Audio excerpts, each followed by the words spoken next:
Welcome to In Conversation with Ourselves. Today I'm really excited. I know I use the word excited often, but I really am excited today to speak to one who is just larger than life. I mean, there are many labels that are attached to you. For me, you are the brother with his finger on the pulse. You are not just the predictor of trends, but you help people leapfrog. At least the brands that have taken counsel and guidance from yourself have been richly rewarded. But among the many things you do, including dance at the slightest provocation, is lead a growing and successful radio station brand called Kaya FM.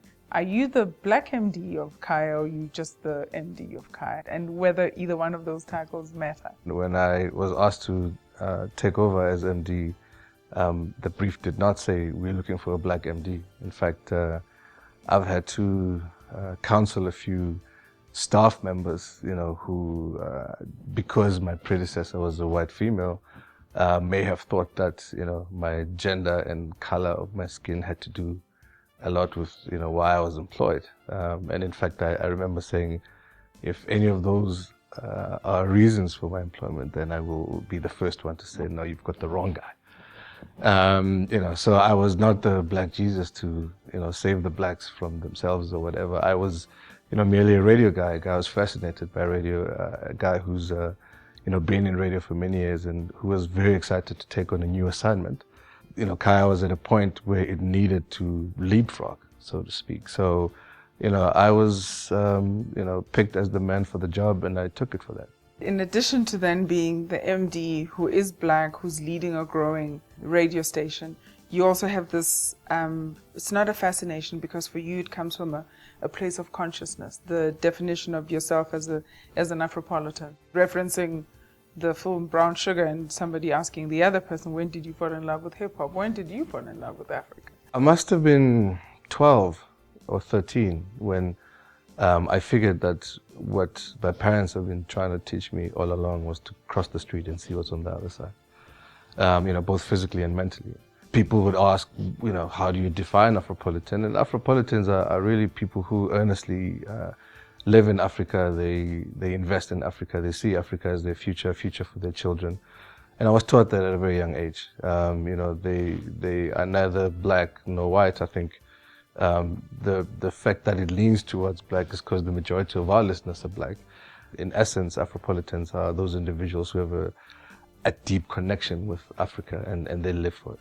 These labels are fascinating because they can either validate us, yeah, or they can confine us, right? So sure. The year is 2014, you and I are having a conversation about Afropolitans. Is it because this is a new group, or these are new people, or this is a new term, or this is just a new recognition on our part that there is this special layer that's not just a part of a homogeneous lump of blackness, sure, but textured and segmented part of that community? No, I mean, like any society, there's strata, there's levels of layers. That's what makes us so colorful and so beautiful as a nation. We need to embrace those differences. Even though some of these things, came from adverse conditions, I mean, we can't ignore the effects of apartheid in terms of, behavior. People's current and future behavior is really based on their experience. Mm. But I think we don't give ourselves enough credit in terms of how as a nation we've, made the switch. And it tends to get a bit confusing. And at this point, I think a lot of us are putting brakes on and just looking at what is important. And so for any Afropolitan, what's important, looking after family, thinking a lot about family, thinking a lot about the home, but also seeking sanctuary, seeking those momentary sanctuaries that, are out there in life that we want to connect with, that makes us remember that we're human. There has always been activity amongst Afropolitans. It's not a new phenomenon. Mm. And I think because it was ignored by marketers for such a long time, others by design, but others really by sheer lack of understanding and lack of data that was available, some marketers just didn't know that, there was this whole life that was happening beyond, the M1. And I think what Kaya brings to the fore is that, we're not dealing with new consumers. We're just dealing with the fact that we've ignored them for a very long time. So how do we reconnect with them? Focus on behavior and people's tastes. You'll be able to say, there is a common thread amongst people. So whether you're black, white, green, or whatever, there's certain tastes that you like. Maybe 10 years ago, people would say the future is black. We are now in this future, and we're looking down the line and we're going, oh my goodness, the future's cappuccino. If you were to leapfrog from 2014 to 2024, right? Sell me an ad that you haven't seen yet, but that you hope will be the picture of just what the future will be. Okay, well, okay, picture this. How train station. Yeah. Okay.